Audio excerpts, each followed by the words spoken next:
सिंध जी तारीख़ ते तहक़ीक़ जे सिलसिले में आउं रुख सिंधी अवां दोस्तनि साथियुनि भाउरनि ऐं भेनरुनि सां मुख़ातिबु आहियां। अवां सभिनी खे मुंहिंजे तरफ़ां सलाम पहुचे।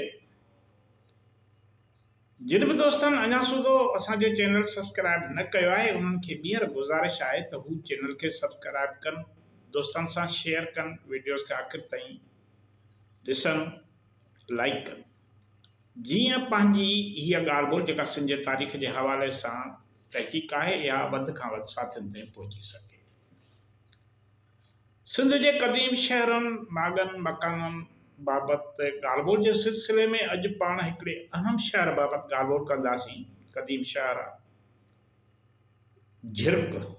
झिरक शहर जेको आहे सो ठट्टे ज़िले जो हिकिड़ो क़दीम शहर आहे। हिन शहर बाबति तारीख़ुनि में लिखियलु आहे त ही शहर भट्टिन आबाद कयो। इन जे भरिसां भट्टी रहंदा हुआ। इन इलाइक़े में अॼु बि उते भट्टी आबाद आहिनि। हाणे रवायत आहे त भट्टिन जो हिकिड़ो पीर हूंदो हो, बुज़ुर्ग हूंदो हो। उन भट्टिन खे दुआ कई त तव्हां जेका झिरक वारो हींअर क़दीम शहर आहे उन बाग़ ते वञी आबाद थियो। उन वक़्तु झिरक शहर त न हुयो, बहरहाल हिकिड़ो इलाइक़ो हो जंहिं ते चई तव्हां हिते इन टकरी ते वञी आबाद थियो, तव्हांजो रिज़्क़ कुशादो थींदो, ख़ुशहाल थींदो। बहरहाल रवायत मूजिबि त कुझु वक़्त खां पोइ जॾहिं उहो बुज़ुर्ग हिते पहुतो त ॿारनि जा वलर ॾिठई, आबादी वधी चुकी हुई, घर वधी विया हुआ। माना पहिरियों जेके घर हुआ उन्हनि में वाध अची चुकी हुई। ॿारनि जा वलर घिटियुनि में रस्तनि ते घुमनि पिया त हिकिड़े खां पुछे त ही ॿार कंहिंजा आहिनि? त हुन ॿुधायो साईं ही जेके 15 या 16 चयईंसि, बहरहाल त इहे फलाणे भट्टीअ जा आहिनि, औलाद आहे। त हुन खिलंदे चयो त तव्हां त के झिरक आहियो। झिरक बहरहाल इहा रवायत कीअं बि आहे, बहरहाल तारीख़दाननि मूजिबि इन झिरक लफ़्ज़ चवण ते इन इलाइक़े जो नालो, इन आबादीअ में रहंदड़ बिरादरी जेका भट्टी बिरादरी हुई उन्हनि जो नालो झिरक पइजी वियो। त माना हे झिरक आहे, वधीक ॿार पैदा कंदड़। अहिड़े नमूने सां भट्टी जेके आहिनि से झिरक सॾजण लॻा। भट्टिन जी ज़ात झिरकनि में तब्दील थी वई। कुझु वरी इलाइक़नि में भट्टी बि आबाद हुया साॻी ज़ात वारा, पर हिते जेको आबाद हुया उहे झिरक हुया। उन्हनि जे नाले पोयां हिन शहर झिरक नाले जो, माना झिरक नाले जी सुञाणप इख्तियार कई। हाणे ही झिरक शहर जेको आहे हिन वक़्तु हिकु क़दीम ऐं फिटल शहर जे सूरत में मौजूदु आहे, जेको कोटड़ीअ खां हेठि सिंधू दरिया जे साॼी कप ते वाक़िअ आहे। ही शहर मुख़्तलिफ़ वक़्तनि ते आबाद रहियो। कहिड़ा तारीख़ी हादसा हिते थी गुज़रिया, कहिड़ियूं जंगियूं थियूं, उन बाबति पाण हिते ॻाल्हाईंदासीं त हिन शहर जी अहमियत कहिड़ी आहे। हाणे 1758 ईस्वीअ धारे जॾहिं सिंधू दरिया पंहिंजो वहिकिरो बदिलाए कोटड़ी ऐं ठट्टे जे विचां वहणु लॻो, तॾहिं दरिया जे कपनि वारनि ॿियनि शहरनि सां गॾु झिरकनि जो शहर बि वधियो विझियो, वधीक हुन जी आबादी वधी। कैप्टन ए डेलोहिस्ट 1832 ईस्वी ऐं 1839 ईस्वी धारे हिन शहर लाइ लिखियो हो त हिते बाज़ार में 200 दुकान आहिनि। माना उन टाइम ते हिन जे शहर में 200 दुकान हुया। ॿिन्ही पासे रस्तनि जी सिफ़बंदी थियल हुई। बाज़ार मथां ख़ूबसूरत छिता माना ढकियल बाज़ार हुई। अॻे गर्मी सबबु या बरसातुनि खां बचण लाइ बाज़ारूं ढकींदा हुया, मथां उन्हनि खे छितियूं लॻाईंदा हुया त जीअं पाणी जेको आहे या गर्मी जेका आहे सा दुकाननि में वेठल माण्हुनि ते ऐं ग्राहकनि ते असर अंदाज़ न थी। हाणे ही जेको शहर आहे अरगुननि ऐं तुर्खाननि जे ज़माने खां इस्माइली जेके बुज़ुर्ग हुया इस्माइली बिरादरी सां जेके तालुक़ रखंदड़ हुया उन्हनि माण्हुनि जो मर्कज़ हुयो। टालपुरनि जे ज़माने में हिते इस्माइली ख्वाजनि जा 983 घर आबाद हुया। 1938 धारे आगा खान अवल आगा शाह हसन अली जंहिंखे ईरान मां निकाली ॾिनी वई त हिते झिरकनि में अची आबाद थियो, छाकाणि त हिन शहर खां सवाइ आस पास वारनि बस्तियुनि में संदन मुरीदनि जो वॾो तइदाद रहंदो हो। उन वक़्तु सिंध ते टालपुरनि जो राज हो। सिंध जे आख़िरी हुक्मरान मीर नसीर खान ईरान जे हाकिम मोहम्मद अली शाह काचार जे चवण ते आगा खान खे गिरफ़्तार कराइणु घुरियो ऐं हुन जोखिन जे सरदार खे हुकुम कयो त आगा खान खे गिरफ़्तार कयो वञे। इन जे करे झिरकनि में हिन शहर में आगा खान जे मुरीदनि ऐं जोखिन जे विच में जंग लॻी। इन ई जंग में आगा खान जी मिल्कियत फुरी वई। बाद में वरी जॾहिं अंग्रेज़नि जो दबाव पियो, अंग्रेज़नि जो हिते असर रसूख़ वधियो ऐं मीरनि जो दौरु जेको पंहिंजे पुॼाणीअ खे वेझो पहुतो त आगा हसन अली शाह काबिल जी अफ़गानिस्तान ते जॾहिं अंग्रेज़नि चढ़ाई कई उन वेढ़ में अंग्रेज़ चार्ल्स नेपियर जी तमामु घणी मदद कई। सिंध जे फतेह खां अॻु यानी 1843 खां पोइ सिंध जे फतेह यानी 1843 खां पोइ अंग्रेज़नि आगा शाह हसन अलीअ खे हिज़ हाइंस जो ख़िताबु ॾिनो, संदन मदद जो हुन कई।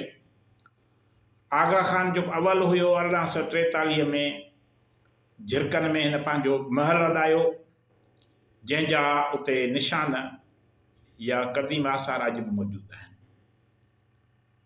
विरहाङे खां अॻु 1947 खां अॻु हिते हिकिड़ो टीबी सैनिटोरियम बि हुयो जेको पारपती आवत संघ टीबी सैनिटोरियम सॾिबो हो, जेको हींअर ख़तमु थी चुको आहे, तबाह थी चुको आहे, मिटीअ जो ढेर बणिजी चुको आहे। अंग्रेज़नि जे दौर में हिते हिकिड़ो कलेक्टर रहंदो हो। जॾहिं शुरूआति में अंग्रेज़ हिते आया त हुननि झिरक खे कलेक्टर पंहिंजे जी रिहाइश लाइ चूंडियो। हिननि हिते हिकिड़ी पोस्ट ऑफिस ठाराई जेका हींअर रही चुकी आहे। ॿुधायो वञे थो त 1848 धारे हीअ पोस्ट ऑफिस जुड़ी हुई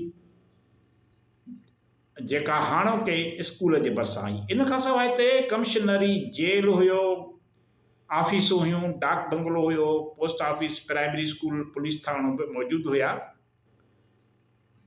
चार्ल्स नेपियर जेको हुन झिरक शहर खे लश्कर जी छावणीअ लाइ बहितर सम्झियो ऐं उते बैरकूं बि ठाराई फ़ौजियुनि लाइ।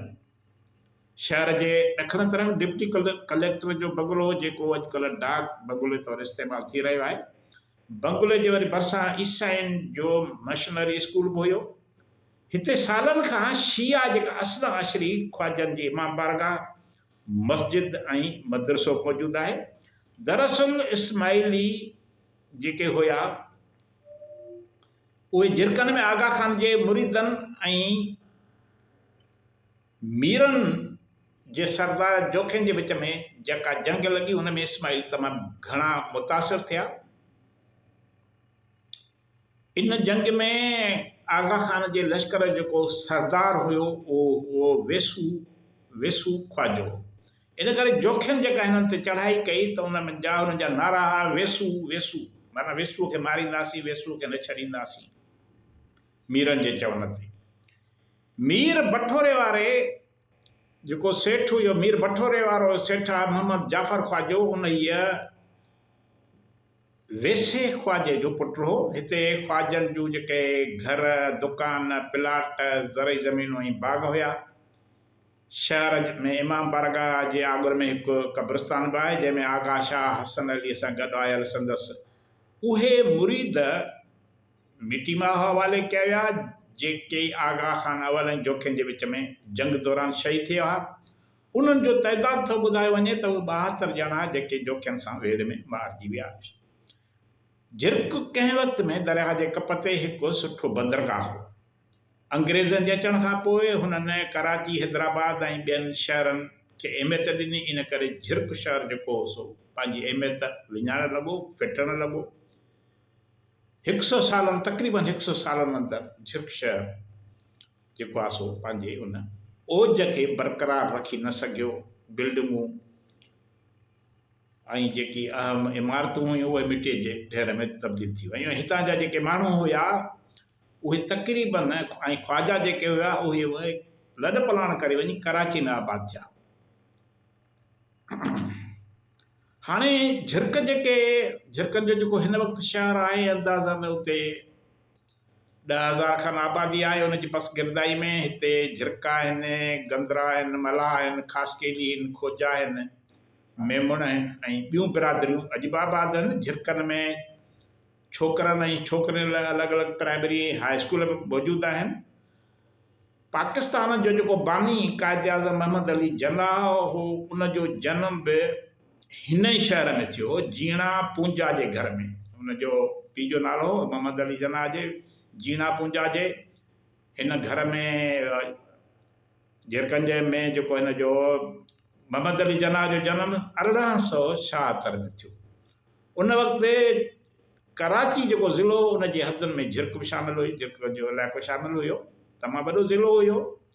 इन करे क़ाइद आज़म खे कराचीअ जो जनम या संदसि जनम कराची जो करार ॾिनो वियो, सिर्फ़ु इलाइक़े जे हिसाब सां, जॾहिं त हुनजो जनम जेको कराची शहर में न पर झिरकनि में थियो। ऐं झिरक वरी जेका झिरकनि जो जेको शहर हो उहो कराची ज़िले जो हिसो हो। हाणे जॾहिं पुराणा दर्सी किताब आहिनि उन्हनि में क़ाइद आज़म बाबति लिखियलु आहे त हुन पंहिंजी प्राइमरी माना शुरूआती तइलीम झिरकनि में हासिलु कई। हाणे इन बाबति उन्हनि जो स्कूल जेको रिकॉर्ड आहे उन में बि इहे शायदियूं मिलियूं आहिनि। अॼु ॾींहं ताईं हिन शहर जा जेके असुल बानीकार झिरक आहिनि, जिनखे झिरका बि माण्हू सॾींदा आहिनि, झिरका ज़ात जा माण्हू, उहे झिरक शहर जे उत्तर तरफ़ मेल खनि पंध ते ऐं के वरी दरिया जे ॿी भर 2 मेलनि जे फ़ासिले ते रहनि था। अंग्रेज़नि जे जेके अवाइली दौर में झिरक शहर खे ख़ासि अहमियत मिली। हीउ शहर उन वक़्तु झिरक डिवीज़न जे गादीअ जो हूंदो। पर जीअं जीअं हिन शहर मां अंग्रेज़नि हथ कढिया तीअं तीअं शहर झिरक खे बि विसारे छॾियुनि। डिवीज़न मां घटाए खेसि सिर्फ़ु हिकिड़ी पोस्ट ऑफिस ताईं महदूद कयो वियो। ऐं हिन वक़्तु इहो शहर जेको आहे हिकिड़े दड़े जे सूरत में मौजूदु आहे। कुझु इमारतूं बाक़ी आहिनि। इन बैदि हिन शहर खे तालके कोटड़ीअ सां बि मिलायो वियो। झिरक हिन वक़्तु अॼु बि हिकु तपो आहे। झिरक शहर जी हिन वक़्तु वरी तालके ठटे में आहे। माना हिन सां कॾहिं कराची में हो, कॾहिं कोटड़ीअ में, हाणे ठटे ते तालके ठटे जो हिसो आहे, उनजे हदनि में शामिलु आहे। हीउ शहर समुंड जे मथां सिरे खां अटकल 160 फुट मथे टकर ते ॿधलु आहे ऐं शहर जे उभरंदे तरफ़ सिंधू नदी वहे थी। शहर जे उलहंदे तरफ़ टकर आहिनि। दरिया जे ॿी भर ॿुधमत जा मशहूरु आसार ॿुध का टकर हिन शहर जे साम्हूं आहे। हैदराबाद कराची वारो जेको आहे पुराणो रस्तो आहे उहा हितां ई गुज़रे थी। तव्हां जॾहिं रस्ते तां गुज़रंदो तव्हांखे झिरक शहर जा क़दीम आसार नज़र ईंदा। शहर जे उतर तरफ़ खाट खुपरियो मौजूदु आहे, जंहिंखे खुपरियो खाहुड़ी या खुपरियो खाटड़ियो बि सॾींदा आहिनि। हाणे हिन में झिरक शहर जे ॾखण ओलह तरफ़ वरी अटकल 4 मेलनि जे पंध ते हिकु टकरिया आहे, मुजीरा या माजीरा जी माड़ी आहे। उन जी बि हिकिड़ी तारीख़ी अहमियत आहे। बहरहाल हीउ हिकिड़ो तारीख़ी शहर आहे। इन जी वधीक जेको आहे जेके इमारतूं बचियूं आहिनि उन्हनि जी मरम्मत थियणु घुरिजे, उन्हनि खे ॿीहर उन्हनि खे बहाल कयो वञे। आगा खान जो जेको महलात आहे या जंहिं क़ाइद आज़म स्कूल में पढ़ियो उनजी परगुर लधी वञे। बहरहाल ही तारीख़ी आसार उन्हनि जी हिकिड़ी तारीख़ी अहमियत आहे। तव्हांजी वरी महिरबानी। ईंदड़ वीडियो ताईं इजाज़त ॾी।